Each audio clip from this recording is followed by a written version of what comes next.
খেয়াল করে শুনেন, বিশ্বনবী সাইয়েদনা ওমরে ফারুককে জড়িয়ে ধরলেন। ওমরে ফারুক এবার বিশ্বনবীরে বললেন, নবী আমরা কি সত্যের উপরে নাই? অবশ্যই ওমর, তুমি সত্যের উপরে আছো। ওমরে ফারুক বললেন, তাহলে লুকায় লুকায় আর দাওয়াত দেব কেন? আমি তো কালিমা পড়ে ফেলছি, আসেন আমার সাথে বের হই। বিশ্বনবী বললেন, ওমর এটা মাক্কি জীবন, এখানে আমরা একটু গোপনে গোপনে দাওয়াত দিতে চাই। ওমরে ফারুক বলে, না, আমার দায়িত্ব, আমি একটা মিছিল দিতে চাই নবী। আল্লাহর নামের তাকবীর দিতে দিতে দারুল আরকাম থেকে শুরু করে মসজিদুল হারাম পর্যন্ত একটা মিছিল দিয়ে আমি মক্কা কাঁপাইয়া দেব। অনুমতি দেন। বিশ্বনবী দিতে চায় না। ওমর ফারুক অনেক বোঝানোর পরে স্বল্প পরিসরের একটা অনুমোদন পাওয়া গেল বিশ্বনবী সাল্লাল্লাহু আলাইহি ওয়াসাল্লামের কাছ থেকে। কিন্তু মিছিল যে দিবে, মিছিলের জন্য লোকের দরকার আছে না নাই? এখানে লোক নাই, আমি একাই মিছিল দিতেছি, এটা জমবে? মিছিল জমবে?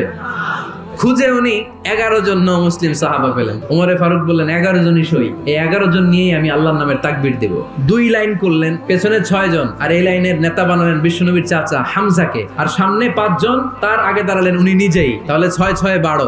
বললেন এই 2 লাইনই আমরা তাকবীর দিতে দিতে, বেশি না, এই দারুল আরকামের ঘর থেকে, আপনারা জানেন যে সাফা মারওয়া এখন যে সাই হয়, এই সাফার পাদদেশে ছিল দারুল আরকামের ঘর। উনি বললেন এখান থেকে ওই যে কাবার গিলাফ দেখা যায়, কাবার গিলাফ পর্যন্ত আমরা এই তাকবীর নিয়ে ওখানে যাব। ওখানে উনি দাঁড়িয়ে ছোট্ট একটা ভাষণ দিয়েছিলেন। উনি এক বাক্যের একটা ভাষণ দিলেন। ভাষণ দিতে জানলে বড় ভাষণ দেয়া লাগে না।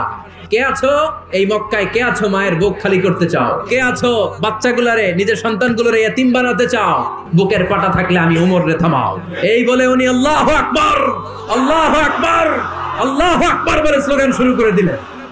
এক এক স্লোগানে মক্কার মরুজমিন থারথার করে কাঁপতে আরম্ভ করলো। এই মিছিল মক্কার কেউ দেয় নাই। মিছিলের আওয়াজ শুনে আবু জাহেল বাইরিস, উতবা বাইরিস, শাইবা, ওয়ালিদ ইবনে মুগিরা সব বের হইছে। কি রে, আমার এলাকায় এত বড় স্লোগান, কার এত সাহস? বের হয়ে দেখে মিছিলের সামনে ওমর। ওমর রে দেখে দিছে এক দৌড়, কারণ ওমরে ফারুককে থামানোর মতো বাপের বেটা মক্কায় দ্বিতীয়টা কেউ ছিল না। আওয়াজ করে বলেন ঠিক কিনা? ওইরকম একটা ওমরের দরকার, আমাদের বেশি চাই না। জোরে বলেন ঠিক কিনা?